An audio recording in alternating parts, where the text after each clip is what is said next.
Доброе утро, да, в Москве еще утро. Доброе утро, дорогие друзья. У нас в эфире координатор Национально-освободительного движения, депутат Государственной Думы Евгений Алексеевич Федоров. Евгений Алексеевич, здравствуйте.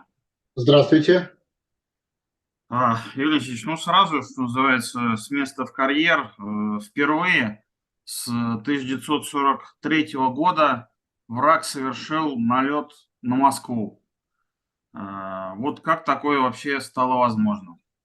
Ну, мы же об этом предупреждали многократно. И до специальной военной операции, что к этому делу придет, и уже после ее начала говорили, что будет обязательно налет на Москву, Москва-Сити. Но, так сказать, пока по Москва-Сити не попали, ну, так сказать, понятно, что в другой раз попадут. Но это как бы логика войны. В ней свои законы. Никто это остановить не может. Ни Путин, ни... Ну, как бы это невозможно. То есть война будет развиваться по своим законам до тех пор, пока не, так сказать, произойдет решение проблемы таким образом, чтобы война прекратилась. Это решение проблемы может быть победа, как это было в Великую Отечественную войну и в предыдущие многочисленные войны. Это решение может быть силовая договоренность с Соединенными Штатами Америки, чтобы они перестали воевать с нами. Вы же понимаете, и все прекрасно понимают, что нет на Украине никаких сил, которые могли бы в принципе сражаться. Это просто сепаратисты, кучка сепаратистов. И я вот пару дней назад общался с арабским телевидением, и они до меня пустили там, значит, вот этого украинского киевского пропагандиста, ну, потом его выключили и задали вопросы мне. Но ролик где-то должен на этот быть появиться, я думаю, что мы его организуем. Я там говорю, ну, слушайте, полевая мощь российской армии в 10 раз больше, чем украинской. Вот это без ядерной компоненты. Танки, самолеты, личный состав и так далее. То есть понятно, что если в поле у нас есть проблемы, а они там есть, очевидно, то это мы ведем сражение не с полевой украинской армией, а с армией НАТО на территории Украины. Дальше я говорю, если мы будем анализировать ядерные силы России без стратегической составляющей, только тактические, то Россия спокойно побеждает Европу. То есть Россия сильнее всего европейского сообщества вместе взятого со всеми Германиями, Франциями, Англиями, Италиями и со всем остальным. Просто с точки зрения обычной воинской мощи тактического ядерного оружия. Если мы будем задействовать компоненту российских вооруженных сил стратегические, то мы, ну, как минимум, на равных, а на самом деле побеждаем Соединенные Штаты Америки. Очевидно. То есть теоретически Россия не может проиграть, если она будет проводить правильную политику, в том числе военную политику, а именно использовать все эти компоненты для сдерживания либо использования против врагов. Да, соответственно, США надо отключать стратегическими ядерными силами, о чем много говорил сразу. Помните, мы сразу говорили, давайте ударим по Неваде, болванкой, например, для начала. Ну, понятно, что до этого надо бы, как говорится, использовать более тихие методы, а именно ядерное нацеливание, которое было в Советском Союзе до 1994 года, которое создаст панику в США, не погибнет ни один человек, но будет паника. Под воздействием этой паники. Ну, а что такое строить миллионы бомбоубежищ вот, и всяких там ям радиационных укрытий, которые строили США в период Холодной войны? Это что, не паника? Сотни тысяч крупных только бомбоубежищ построено. Сотни тысяч. Каждый богатый человек Америки считает необходимым иметь свое бомбоубежище. Это не паника. Вот сейчас он считает необходимым иметь яхту. Или там суперджет, самолет, или еще что. А тогда он хотел иметь бомбоубежище. Почему? Потому что это паника. Естественно, это оказывает влияние на решение американских властей. И ни один человек не погибает. Просто мы договариваемся с позицией. Вот сейчас они опять подняли вопрос, мы хотим... Это я вам скажу, почему подняли. Благодаря нашему участникам национально-освободительного движения, Равилю и другим, которые подняли вот эту линию, значит, нацеливания на США, армата, так сказать, автомобили ракетные соответствующего образа и так далее. Вот это создал. Они это проанализировали, поняли, что им нечем... Понимаете, они сравнивают стратегии. Не конкретику, а стратегию. Они поняли, что если Россия двигается по этой стратегии, то США гарантированно проигрывают. Начали нервничать. В результате только что они тут победные реляции, нам плевать, что вы вышли из ДРСМ. Тут говорят, давайте продлим, давайте создадим, значит, обратно, вернем механизм, так сказать, чтобы не было взаимных угроз. Конечно, вернем, мы согласны. Но в чем хитрость? Они предлагают этот механизм отладить только на уровне ядерного оружия. А мы говорим, нет, ребята, это кто мы? Владимир Путин 2 года назад, помните, говорил о равной неделимой безопасности. Неделимое, это значит, туда входит комплексно все. Не только ядерное оружие, но и, например, угроза российской территории от поставки Патриот на территорию Украины, сепаратистской. Или поставки туда танков «Леопарды». «Леопарды» нам угрозу наносят в нашей стране? Наносят. Он обстреливает уже Белгород. Да, или те же наши города, так сказать, Донецк, Луганск и так далее. Обстреливают, обстреливают. Угрозу несут, несут. Значит, включайте формулу комплексной безопасности. Комплексы, значит, формула. В ней там много переменных. В ней написано, вот столько-то весит там стратегическое ядерное оружие, столько-то тактическое, столько-то танки, столько-то самолеты, столько-то пехота. Ну, понятно, что один автоматчик, он весит меньше, чем в миллион раз, чем ядерная стратегическая ракета. Но он все равно весит что-то. Вот это все обсчитываем и говорим, хорошо, давайте мы, соответственно, уравновешиваем взаимную безопасность с комплексным образом, таким образом, чтобы вы не несли нам угрозу. Вот ту угрозу, которую ваше оружие нам несет, например, танки, да, «Леопарды» натовского производства, мы будем уравновешивать стратегическими ядерными силами или тактическими в этой формуле. И договариваемся. Садимся и подводим итоги. Вы убираете всю тактическую компоненту, мы имеем дело только непосредственно с сепаратистскими украинской пехотой. Понятно, что они там после такого решения, они там разбегутся, как власти Прибалтики разбежались после пакта Молотова-Риббентропа. Понимаете? Это же очевидно, мне не потребуется никаких, так сказать, силовых действий.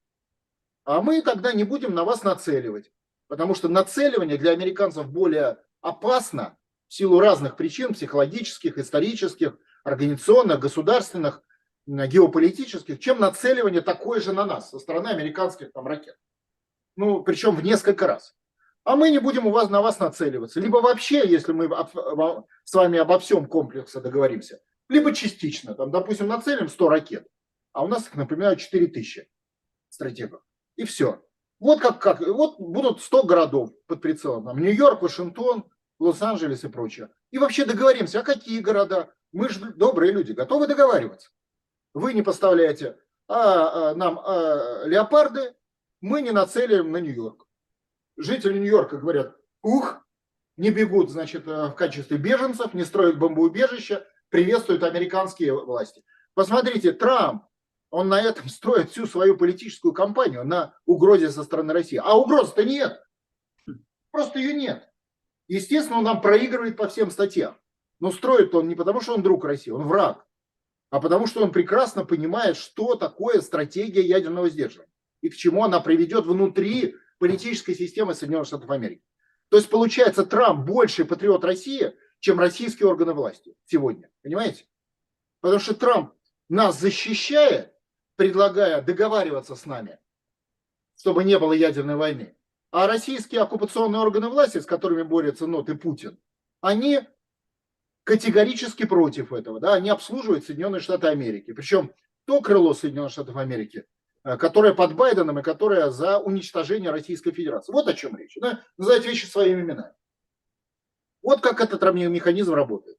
Соответственно, пока он так не работает, будет повышаться эскалация. Будут обстрелы, они будут нарастать. И они будут нарастать, пока не будут решены 4 вопроса, обозначенные Путиным. Главные из которых, ну я их на всякий случай перечислю.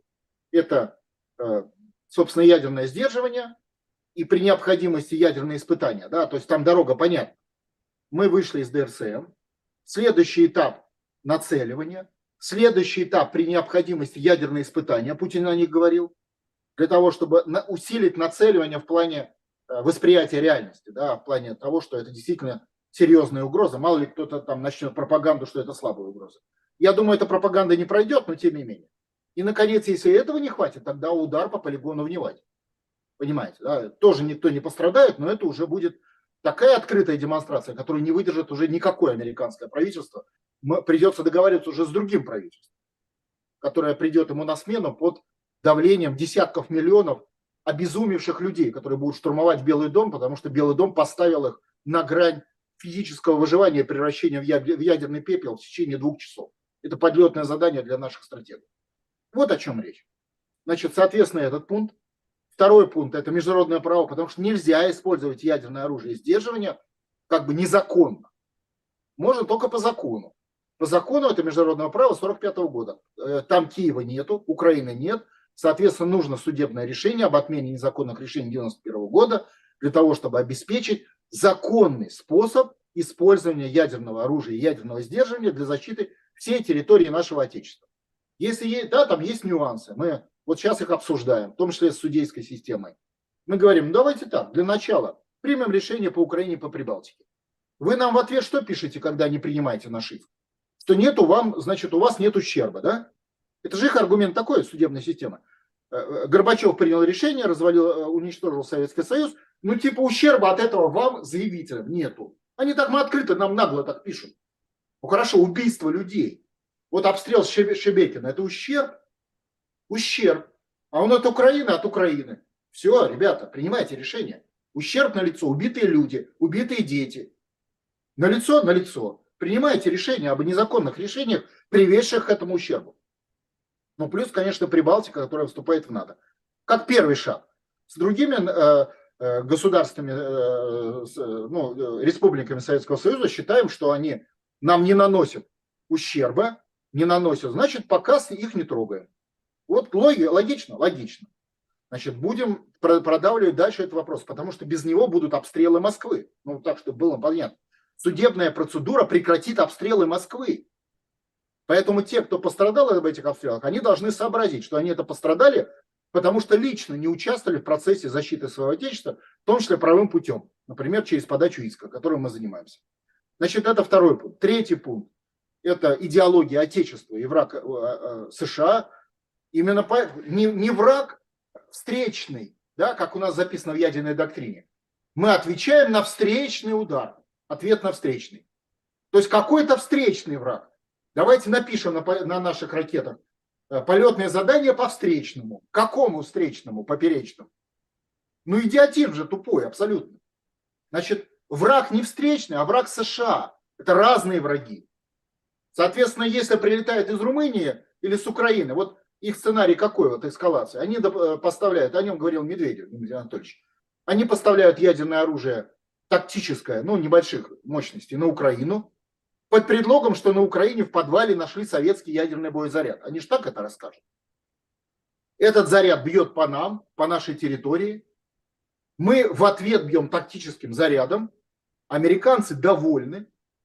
Поставляют еще 2-3 заряда. Мобилизация Европы. Танков леопардов там становится не 100 штук, а значит 1000, 2000. И американцы вообще счастливы, а мы здесь, так сказать, попали в абсолютный тупик. Да? То есть мы обмениваемся со своей же территории ядерным оружием тактическим, уничтожаем свои города и там, и здесь, и, скажем так, в сторону Москвы и в сторону Киева. И американцы довольны, Европа консолидирована, мы проигрываем. Вот их логика. Некоторые даже мои коллеги из Госдумы, генералы, эту логику почему-то поддерживают. Я на это говорю, вы что, вы на кого работаете? Это же вот такая логика. Они говорят, нет, они по нам не ударят, если мы по ним ударим ядерное оружие. Вы идиоты, что ли? Почему не ударят-то? Ну почему? Молчат, понимаете, как рыбы. Наконец, 4-й пункт. Это самый главный. Это суверенитет. Или тот вопрос, который Владимир Путин обозначил как угрозу национальной безопасности в последнем послании. Суверенитет – это власть. Слово суверенитет означает слово власть. То есть чья власть? Суверенная или товар, или иностранная, или какая-то еще. В данном случае суверенитет, восстановление суверенитета – это восстановление национальной власти. Это смена власти. Так, на секундочку. Последний раз у нас смена власти была 30 лет назад. Это смена власти. Как в кадровом отношении, то есть персонале, олигархи и прочее, так и в организационно-системном. То есть передача власти Госсовету, например, во главе с президентом. Подчинение органов исполнительной, законодательной, судебной власти этому Госсовету, единой системы власти на территории России, формирование национальной экономики, национального рубля, национального капитала, это все элементы власти. Это не понятно, они выглядят как экономика, там, но это власть, это вопрос власти. Формирование национальной системы образования и все остальное. Это вопросы власти. И вот этот вопрос главный. И он в Москве. И именно мы к смене власти на путинскую готовимся. В том числе готовится наша бригада оперативного реагирования, которые блестяще себя показали при защите, например, нашего центрального штаба. Вы же понимаете, что там не в помещениях вопрос был, а в попытке отвлечь национальное освободительное движение от реальной борьбы на, скажем так, второстепенную цель. Да, то есть как бы, да еще и поссорить. Я хотел бы поблагодарить, кстати, нашим интервью Сергея Семеновича Собянина, который в этой ситуации абсолютно на нашей стороне. Еще и поссорить с тем же московскими властями, ну, это же американская технология. Ссорить Киев с Москвой, Москву, значит, с Тбилиси, НОТ там с кем-то еще, понимаете? Поэтому я бы здесь тоже поблагодарил наших блестящих участников, защитников нашего штаба. Они сделали огромное, гигантское дело, но главное, что они вели себя сдержанно и позволили нам, так сказать, в диалоге с мэрией разрешить этот вопрос. Поэтому против, кстати, Соединенных Штатов, вы же видели там, да, против нас выступали люди, которые даже не в Москве находятся и получают указания из других территорий не только Российской Федерации, но и из-за рубежа. Вот так вот устроена эта подпольная, подковерная борьба, с которой мы постоянно имеем дело. Так что еще раз огромное спасибо нашим героям, которые там и дежурили, и обеспечивали функционирование и нашего центрального штаба, моей приемной. Это часть национально-освободительной борьбы. Хотя, еще раз говорю, тут надо действовать, как Владимир Путин сказал, когда был налет на Москву. Они нас провоцируют, нам надо подумать, чтобы не отвечать на их провокацию зеркально, потому что они на это и рассчитывают. Ну да, зеркально, это что значит? Послать беспилотники на Украину, на Киев. Ну там, в принципе, Киев и так утюжит неплохо, но как бы главное это нет. Киев-то не принимал таких решений, это же специально делается. Принимали решения Вашингтон вокруг, а против них другой инструментарий, а именно РВСН. А для РВСН надо решить вот эти проблемы, суд, ядерное сдерживание, о котором мы сейчас с вами обсудили. По-другому это не получится. То есть по принципу, у меня ударила эта палка, я буду грызть эту палку, это так ведут только глупые собаки. Да. Евгений Алексеевич, ну, получается, в любом случае, да, вот эти все пункты, которые вы перечисляете, то есть главный из них остается суверенитет. Я к чему? Вот сейчас после... Остальные просто не будут, если он не будет решен, этот главный пункт. Ага. Ну, просто вот сейчас после... Вот обратите внимание, допустим, почему Министерство обороны не включает ядерное сдерживание? Я с ними в постоянном контакте, нацеливаю. Да потому что нет суверенитета. Это единственный аргумент. Я уже не буду эти аргументы перечислять в той переписке, как она есть, но это единственный, совокупно это, по сути, единственный аргумент. Нет суверенитета, чтобы мы такое решение приняли. Та же история с международным правом и МИДом. Нет суверенитета, чтобы мы встали на позицию международного права. Понимаете? Так что это борьба абсолютно национально-освободительная. Ну вот сейчас после атаки беспилотников буквально всю неделю телевизор трещал по ядерной повестке. Значит, обсуждали вот механизм ядерного оружия, как его использовать там. Значит, как там главнокомандующий может, не может использовать. Значит, естественно, в основном звучало про тактическое ядерное оружие, там, что надо вот уже его расчехлять и, естественно, там сносить все и получить в ответ. То есть, если человек принимает решение ударить тактическим ядерным оружием по Киеву, он должен понимать, что в ответ прилетит конкретный и такой же ядерный заряд, как минимум, а то и 2, и 3, по нашим городам. Какие-то мы собьем, а они же тоже не дураки, а какие-то нет. У них система военного планирования, ПВО работает не хуже нашей. Поэтому они найдут способ доставить ядерное оружие до наших городов, вплоть до Москвы. Понимаете?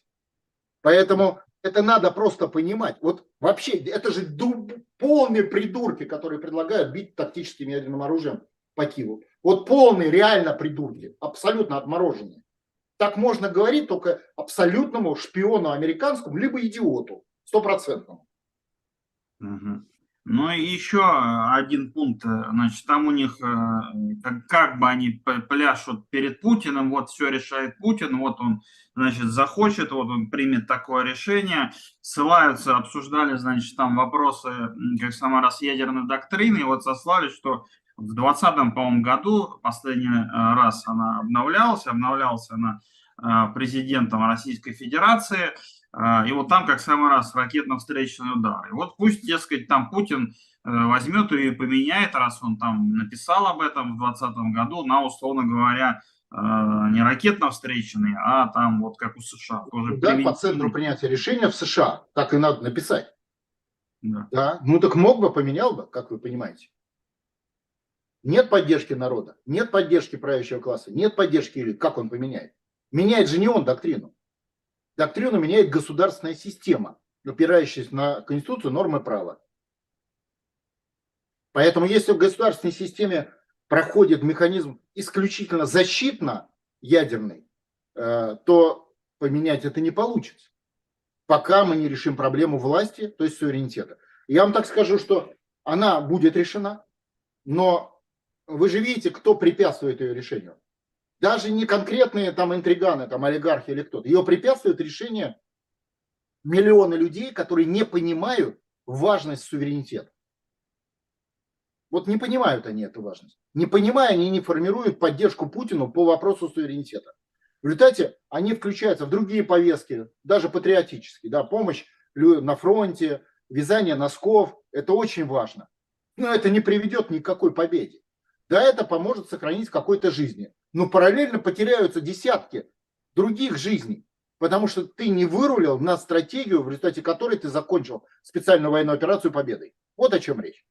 Носки, конечно, согреют кого-то, но человек погибнет в этих носках из-за этого. Понимаете, в результате. Вот это пока понимания нет. И пока это понимание не произойдет, мы это называем созревание. Урожай собирать нельзя. Нельзя собирать урожай, пока он не созрел. Нельзя опираться на народ, пока народ не понял важность суверенитета. Значит, продолжится терпение, продолжатся тяготы и лишения военной жизни, продолжатся обстрелы, в том числе Москвы, пока не произойдет восстановление здравого смысла в десятков миллионов голов. Вот раньше никак. Никаких шансов раньше Путину решить проблему против людей и вместо людей не будет и не получится. Евгений Алексеевич, ну а вот все-таки вот эти вот, я вижу, особенно налет на Москву, там многих, ну как бы, не знаю, перепугал, не перепугал, встревожил, скажем так. Потом вот обстрел Шебекина, по которому там за один день, по-моему, губернатор сказал, что 850 снарядов выпустили. Это уже вообще сравнимо с уровнем, там, наверное, Второй мировой войной. Небольшой же, в принципе, городок. Вот люди, вот по сути своей, ну, должны же как-то вот активизироваться. Но что-то мы пока не видели. Вот у нас была акция у посольства США, вот этих вот жителей там Шебекина, жителей других значит, регионов, обстреливаемых практически ежедневно. Что-то надо, значит, как бы еще их должно что-то сподвигнуть, раз недостаточно им, получается, на голову бомбы сыпятся. Ну, во-первых, недостаточно. В плане поютно, да. Видите, раз не сподвигает. Это первое. Второе. Ну, давайте по вопросу того же Шебекина и губернатора. Значит, у нас уже идет почти 1,5 года специальная военная операция, да? Через 1,5 года операции губернатор вдруг сообразил: блин, меня же обстреливают в Харьковской области.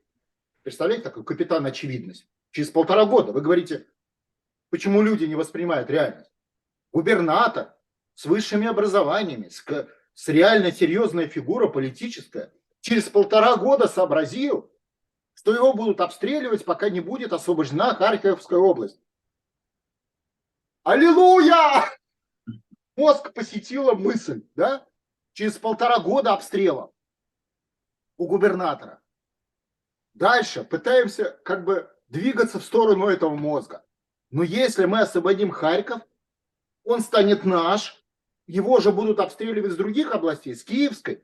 Значит, работает мозг, да, шестеренки. Значит, надо освободить и другие области. О, блин, не догадались. Вот я скажу губернатору, освободить надо всю территорию нашего Отечества, Украину, всю, тогда не будет обстреливаться ни Шебекино, ни Белгород, ни Москва, ни Харьков, ни Киев, ни Львов и дальше до границы. Вот эта простая мысль была известна каждому гражданину Советского Союза, например, в период Великой Отечественной войны. Она была понятна всем, что Шебекино не будут обстреливать, если освободить не только Харьковскую область, но и вообще всю территорию советской тогда Украины. Ну вот видите, да, то есть 1,5 года и высокопоставленный политик проскрипел на полметра в правильном направлении. Ну вот вам пример. Значит, будут обстрелы, пока не проскрипит он и другие до конца, до восприятия Отечества как единую неделимую территорию, священную, сформированную по итогам международного права Второй мировой войны. Есть, правда, альтернатива, нам сейчас постоянно подсказывают, там, Пригожина, не только, всеобщую мобилизацию, значит, давайте Она и ничего не даст. пойдем. Но она ничего не даст, будет всеобщая мобилизация. Почему пойдем-то? У НАТО 1 миллиард человек населения. Всеобщая мобилизация даст нам сколько там, 5 миллионов солдат. НАТО выставит против них 10 миллионов солдат. Дальше что? Ну вот что дальше? Жизнь прекратилась, предприятия остановились, все мобилизованы. Все мужья, сыновья, дети ушли на фронт, а победы нет.